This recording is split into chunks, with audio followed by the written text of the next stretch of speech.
Hi everyone, this is Ron with Neowin, and today we're taking a look at the TCL Plex smartphone. So this is the first TCL branded smartphone, as far as I know at least. But TCL, you might have actually heard of them. They do make other smartphones. They make smartphones for both Alcatel and BlackBerry. And so this is their first own branded smartphone, but it's not their first smartphone in general. And TCL also makes TVs, so they're fairly popular in the United States, at least, from what I understand.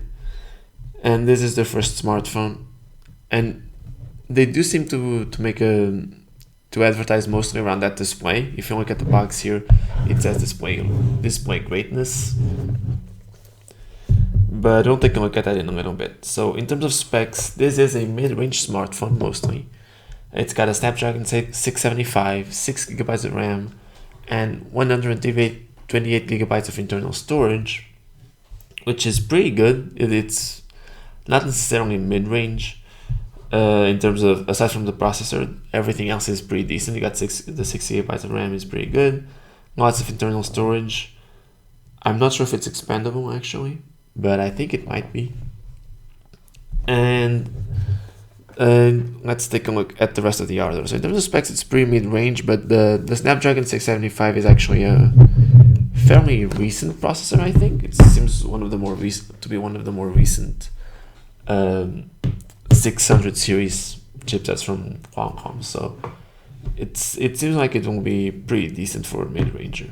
So let's take a look at the design first. On the right side, I mean, we have the power button, volume rocker. Here we have the headphone jack and the microphone. Here we have the SIM card slot and a smart key. This is going to be useful for launching Google Assistant, but also you can map this to do a bunch of things because it has a few different options there. And then of course the charging port and bottom firing speakers there. So it's not a stereo speaker.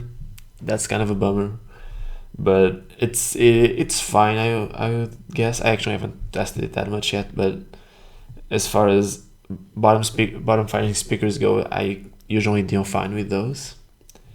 Here we have the back. One thing I really like about the back is that it appears black at first, but then if you look at it from the right angle, you can see actually a very cool rainbow sheen along the phone there, and I think it looks really, really cool. And that's one of the things. It's one of the things that I like about this phone. The other color, this is called obsidian black, and then the other color is opal white. And from what I see in the renders, it seems to have a similar effect. But I do really like the way this black shines, probably the best word. And so here we have the fingerprint sensor, which is square.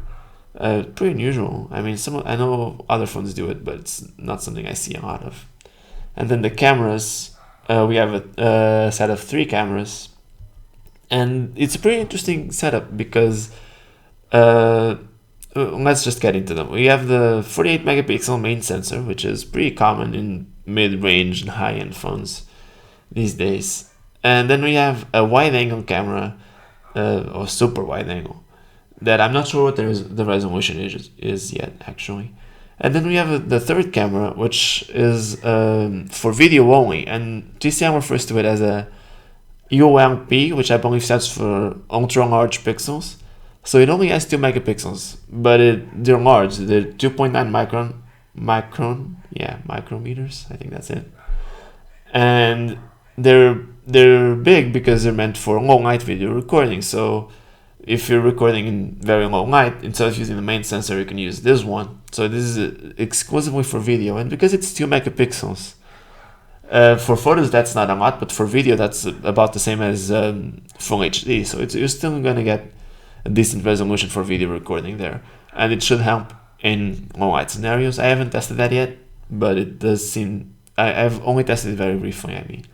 And it seems like it helps a little bit, but I haven't been in like extremely low light scenarios yet. Then in addition to the cameras, we have 2 sets of flashes here. I'm not sure what they're for. I'm assuming maybe they help light up the entire scene more evenly instead of being on just one side of the camera. But I actually haven't tested that out yet. We've seen something like this before in the NXTVISION 20, but one of the flashlights was actually significantly different in terms of appearance when you look at it.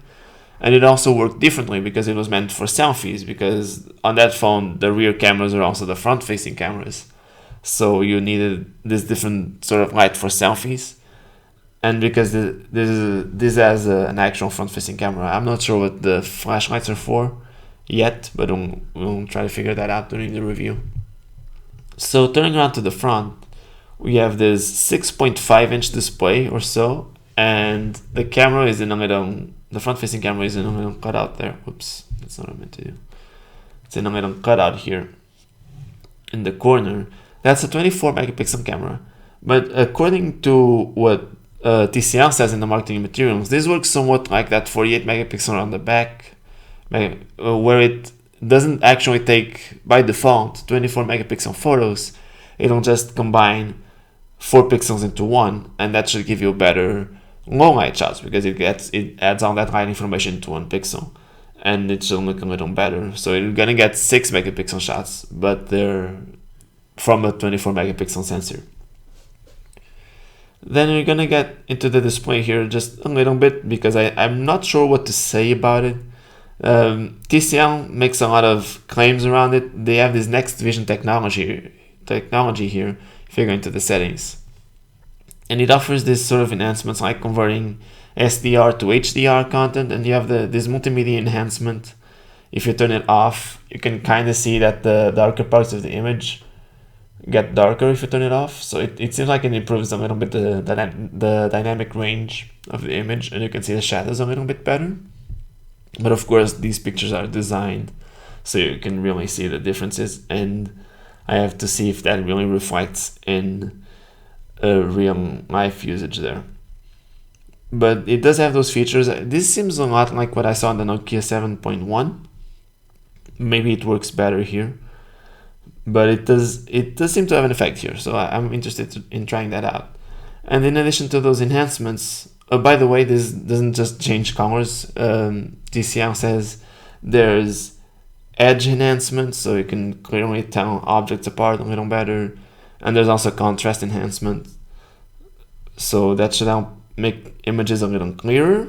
I'm not sure exactly if I can verify that precisely, but I do think the display looks nice.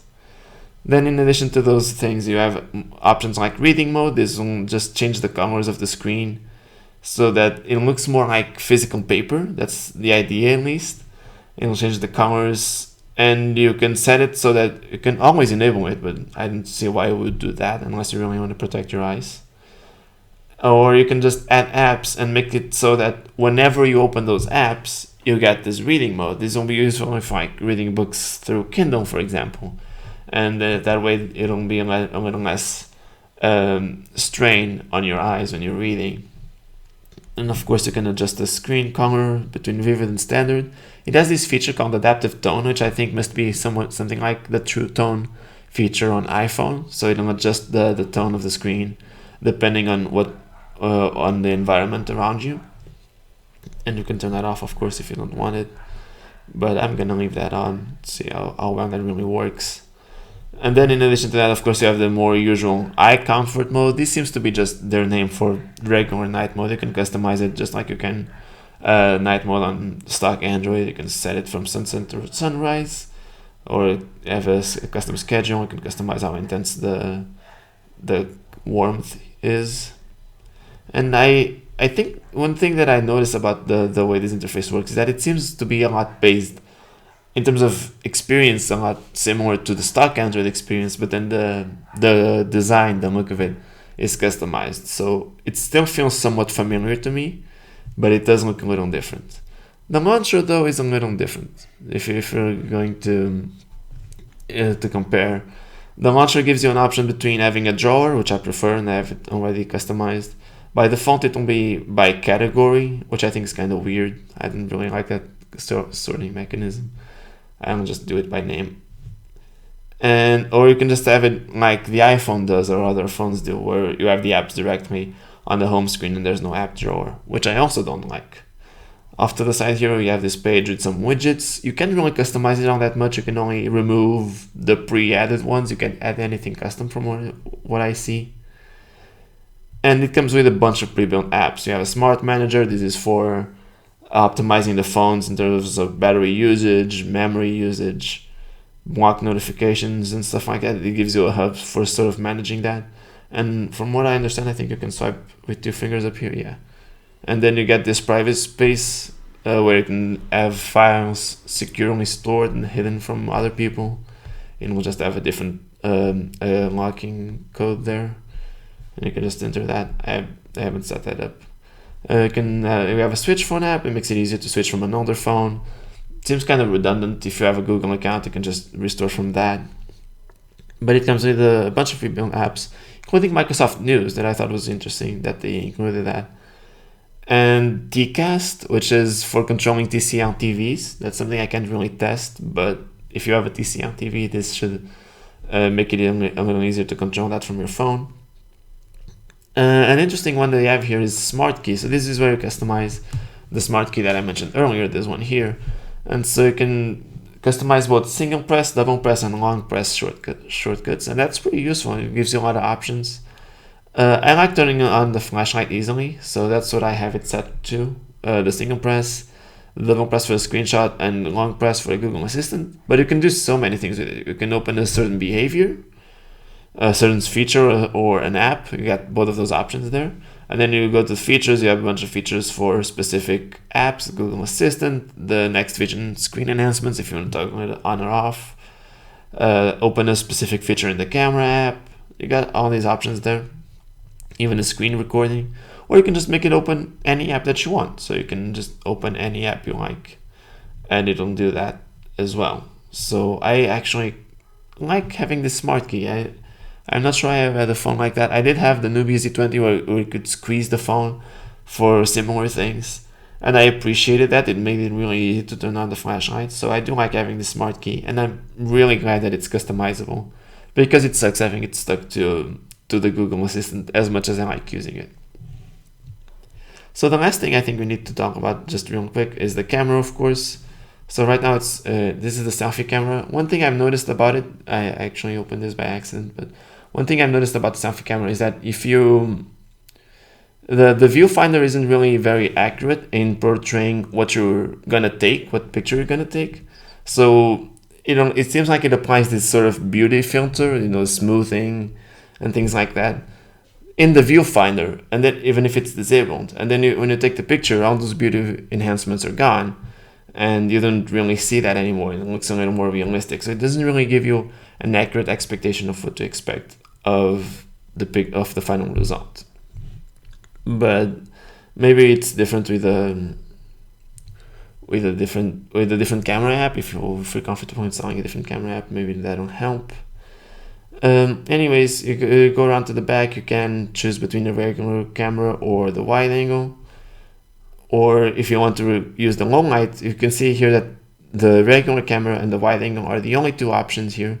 Well, actually we do have this one if you want to compare all 3 feeds at the same time, and you can see that the color balance between the original and the ultra wide is actually pretty similar, surprisingly similar, right off the bat. And then you have the long light video that you see looks a lot different here. This will of course be for long light video, but it doesn't show up as a photo option. That's because it's meant for video. So if you go into video here, it can detect low light automatically, but you can also turn it on manually if you want. It'll just switch to that other camera. And of course, it should be better for low light video, but I really haven't tested it yet. And you can still use the wide angle. And about pictures again, it does have a super night mode, like many phones have now, where you can take pictures of really low light scenes and it'll bring out the colors a little more. But TCL says that even in auto mode, they have this unique algorithm that should make very good pictures in low light. So that's something I have to test. I think I'd still prefer using super night mode in a lot of situations, but that's something I have to take a look at. And yeah, that's really it. There's a bunch of features here that you're used to seeing in a lot of cameras, filters, timers. Of course, you can choose the aspect ratio, and it supports 16:9, which I appreciate. Some cameras don't, for whatever reason. I do like having the 16:9 option. And then you have Google Lens integration there. and just a bunch of more options here. Slow motion capture, it does support 960 frames per second slow motion, so that's nice.